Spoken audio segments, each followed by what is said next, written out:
வணக்கம் மக்களே, சொல்ல மாட்டேன் குக்கிங்கில் இன்றைக்கி நம்ம பார்க்க போகிறது மட்டன் இடித்து பூண்டு ஈரல் தொக்கு. இது எங்கள் ஒரு ஸ்டைலில் வாங்க எப்படி செய்கிறதுன்னு பார்க்கலாம்.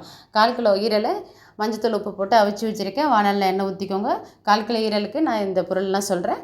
2 பெரிய வெங்காயம், 1 தக்காளி, 1 டீஸ்பூன் இஞ்சி பூண்டு பேஸ்ட்டு. காரம் வேணும்னா அது கூட 2 பச்சை மிளகாய் வச்சு நீங்கள் அரைச்சி 1 டீஸ்பூன் ரெடி பண்ணிக்கோங்க.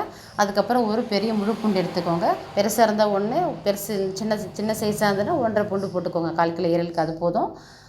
நம்ம உரிச்சிட்டு நம்ம உரலில் வச்சு நச்சு வச்சுக்கோங்க. இதுக்கு மெயின் இது தான். இந்த பூண்டை வந்து இடித்து வச்சுக்கணும். இடித்து வச்சுட்டு இது போடுறோம் பாருங்கள், அந்த மாதிரி வானலில் போட்டு நல்லா வதக்கிக்கோங்க. கருவேப்பிலை, தக்காளி இதெல்லாம் போட்டு நல்லா வதக்கிடணும். உங்களுக்கு காரம் வேணால் நீங்கள் வந்து நான் வீட்டு மிளகாத்தூள் தான் போடுவேன், அதுதான் நல்லாயிருக்கும். சில பேர் கார மிளகாத்தூளும் பெப்பரும் போடுவாங்க. ஆனால் நீங்கள் வீட்டு மிளகாத்தூள் 1 ஸ்பூனாவது இதில் ஆட் பண்ணணும். அப்போ தான் நல்லாயிருக்கும். கிறிஸ்பியாக நல்லா பார்க்குறது, கிரேவி நல்லாயிருக்கும், டேஸ்ட்டாகவும் இருக்கும். காரம் பிடிக்காதவங்களாம் நீங்கள் இந்தமாரி தான் செய்யணும். காரம் பிடிச்சிருக்குன்னா நீங்கள் லாஸ்ட்டாக இறக்கக்குள்ள பெப்பர் கூட நீங்கள் போட்டுக்கலாம், ஒன்றும் தப்பு கிடையாது.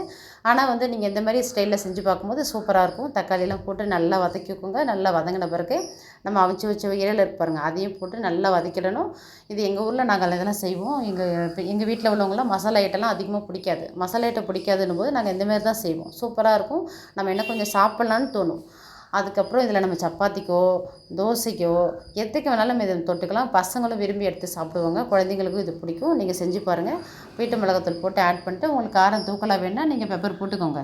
பெப்பர் போட்டுட்டு அதுக்கப்புறம் நல்லா இந்த மாதிரி கலந்து விட்டுக்கோங்க. கலந்து விட்டுட்டு அதுக்கப்புறமா நம்ம அவிச்சு வச்ச தண்ணி இருக்குது பாருங்கள், அந்த தண்ணி தான் ஊற்றணும். அதுதான் நல்லாயிருக்கும். மறந்து கூட கீழே ஊற்ற சில பேருக்கு விவரம் தெரியாமல் ஊற்றிடுவாங்க. அந்தமாரி செய்யாதீங்க. இந்த மாதிரி நல்லா கிறிஸ்பியாக வேகணும். வெந்த அளவுக்கு இந்த அளவுக்கு பண்ணிவிட்டு இறக்கிடுங்க. நல்லாயிருக்கும்.